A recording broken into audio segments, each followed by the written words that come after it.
Bonjour, merci d'être venu à cette table ronde.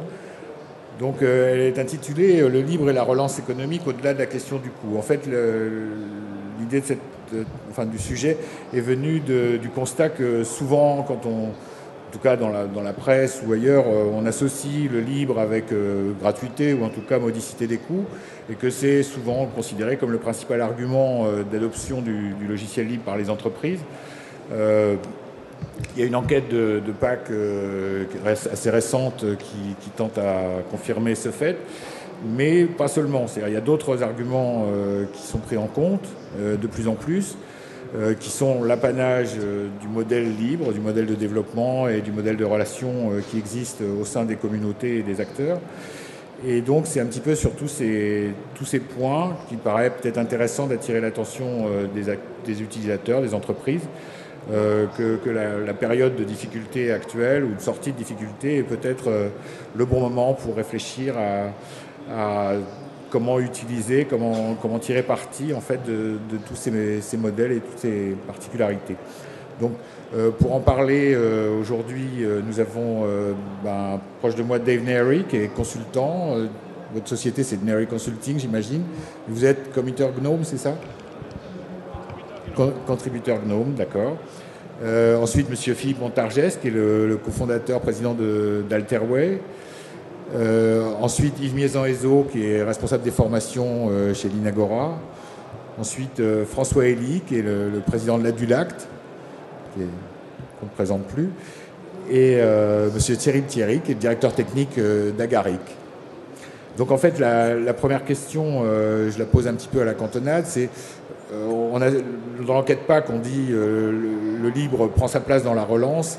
Est-ce que c'est aussi simple que ça? Est-ce qu'on peut simplement associer le libre à une période de difficulté économique ou est-ce qu'il faut aller voir au-delà? Oui, je vais commencer. Effectivement, on constate, et il y a un an, je me rappelle, ici même, j'avais fait une keynote sur le thème, effectivement, la crise économique comme opportunité pour l'industrie du logiciel libre. Un an après, si on fait le constat, on a effectivement Pierre Audin Conseil qui indique effectivement que le marché du libre en France a cru de 33%. Donc ce qui tendrait à dire effectivement que ça a été effectivement vraiment une opportunité. Par contre, dans mon propos d'il y a un an, j'ai attiré l'attention sur le fait, et ça me paraît effectivement au cœur de la discussion de cet après-midi, sur le fait que ce serait dangereux pour notre industrie de ramener le critère d'évaluation du livre uniquement sur une question de low cost, hein, parce qu'en fait, le danger est là. Effectivement, c'est une solution, le livre qui est abordable très rapidement par un bon nombre d'entreprises et qui permet une très grande accessibilité à un certain nombre de technologies. Mais réduire ça uniquement à une structure de coûts réduite serait dangereuse pour toute la filière. Donc effectivement, je reste sur cette position et je crois que le débat là qu'on va avoir cet après-midi porte effectivement sur les enjeux par rapport à cette question. C'est-à-dire, est-ce qu'il faut réduire notre industrie du livre à une simple industrie de type low cost, voire générique, qui ait une grande capacité à commoditiser effectivement un certain nombre de logiciels accessible à un grand nombre d'entreprises, de particuliers. Et pour moi, la question centrale est effectivement comment installer ce modèle-là, avec cette opportunité qui a été la crise, comment installer ce modèle-là de manière très durable pour tous les acteurs du libre. Monsieur Elie? Oui, je confirme cette analyse. C'est-à-dire que si on regarde la crise comme une opportunité, elle peut être extrêmement dangereuse parce que on risque d'avoir une double crispation du côté de la demande pour faire des économies le plus vite possible et on risque de faire de grosses bêtises, et crispation du côté de l'offre où on veut faire de l'argent le plus vite possible et là aussi on risque de faire de grosses bêtises. Et donc la question effectivement est bien posée, au-delà du coût, comment est-ce que la relance peut être durable et pas simplement un déjeuner de soleil qui nous replombe derrière avec des perspectives beaucoup plus sombres. D'accord. Quelqu'un d'autre veut réagir, M. Neri? Oui, donc j'allais réagir sur le propos de Philippe qui dit qu'il faut éviter le piège des génériques, je suis d'accord. Surtout que si on regarde bien l'industrie des pharmaceutiques, les génériques suivent toujours à peu près 10-15 ans, voire 25 ans après l'original. Et déjà que le livre a une réputation de suiveur, et on sait que dans le Tour de France, les suiveurs en général ne gagnent pas, je pense qu'on est à peu près dans la même dynamique, nous. Il faudrait effectivement aller au-delà des coûts. Mais pour aller au-delà des coûts, il faut faire levier de ce qui est la valeur sûre des logiciels libres, et ça, c'est le travail communautaire. Or, je constate qu'en France et ailleurs, les sociétés ont énormément de mal et de créer des projets libres qui sont soutenus derrière par une communauté indépendante et de participer d'une façon efficace dans des projets communautaires existants. Et pour moi, ça, c'est le gros enjeu pour les 5 prochaines années, c'est comment faire vivre en parallèle une économie autour du libre et ce travail coopératif qui est la force du libre, finalement. Monsieur Thierry ? Je suis assez d'accord sur l'ensemble de ce qui a été dit. Ce que je voulais juste rajouter, c'est que justement des périodes de crise comme on l'a vécu, ce sont des bonnes opportunités pour se restructurer. Et alors, je suis tout à fait d'accord. Aujourd'hui, en France, on a énormément de mal à démarrer des projets libres et à les faire vivre et à obtenir l'adhésion en fait, des communautés.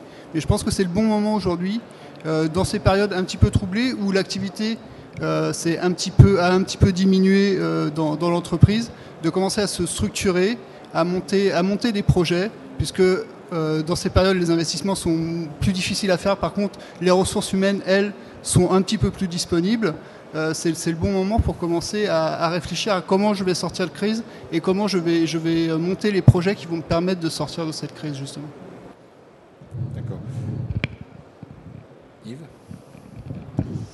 Je partage également l'avis en fait de tous. La seule chose en fait que je voudrais rajouter, et c'est une très bonne transition en fait que Cyril Thierry a pu faire. On est là aujourd'hui dans un contexte où le partage de connaissances et le mélange de savoir devient en fait le socle même de l'évolution de tout ce qu'on doit avoir à mener. Au-delà de la question du coût, je pense même qu'il faut remonter aux fondamentaux en fait, de l'économie du logiciel libre, à savoir le partage et la communauté. Je rejoins assez rapidement en fait, Dave Neary sur les politiques de reversabilité des entreprises et l'opportunisme que l'on a effectivement parce que les ressources sont de plus en plus disponibles. Ok, mais on a un certain nombre d'exemples. Bon, Monsieur Elie va nous en parler sans doute de mutualisation à travers des organisations comme la Dulacte. Moi, ce qui m'intéresse, c'est d'abord comment c'est né et quelle est la démarche en fait plus exactement, plus que les faits de la naissance proprement dit. Et puis est-ce qu'il y a des structures similaires qui peuvent exister, parce que la Dulacte c'est lié à l'administration un petit peu, aux collectivités. Est-ce qu'il y a des structures similaires dans le domaine privé par exemple? Alors avant de répondre à la question sur des exemples de mutualisation, un mot sur, je crois, l'essentiel de ce qu'il faut viser pour la durabilité de ces mouvements. Aujourd'hui, en situation de crise et de relance possible, on est crispé sur la question de la valeur, alors qu'il faudrait être crispé sur la question de la richesse. Comment créer de la richesse, pas de la valeur? Éventuellement pour faire de la valeur sur cette richesse. Et pour prendre un exemple, on commence à voir des DSI qui parlent de leur volonté de faire du système d'information, non pas un centre de coût, mais un actif. Comment faire du patrimoine plutôt que des centres de coût? Je crois qu'il y a deux conditions à ça. Première condition, on parle beaucoup des communautés. Je pense que parce qu'il y a beaucoup d'activités communautaires en France, on est peut-être plus en avance sur les autres pour comprendre une crise à l'intérieur du modèle du libre, qui est la crise de la rétribution. On contribue beaucoup, on ne rétribue pas ceux qui contribuent. Je prends un exemple, j'ai des collectivités qui disent on voudrait partager avec la communauté, mais ils n'ont pas de RIB. Comment on fait? La communauté, ce n'est pas une personnalité juridique. Et on a d'un côté donc, du miel qui est produit par des abeilles et puis des apiculteurs.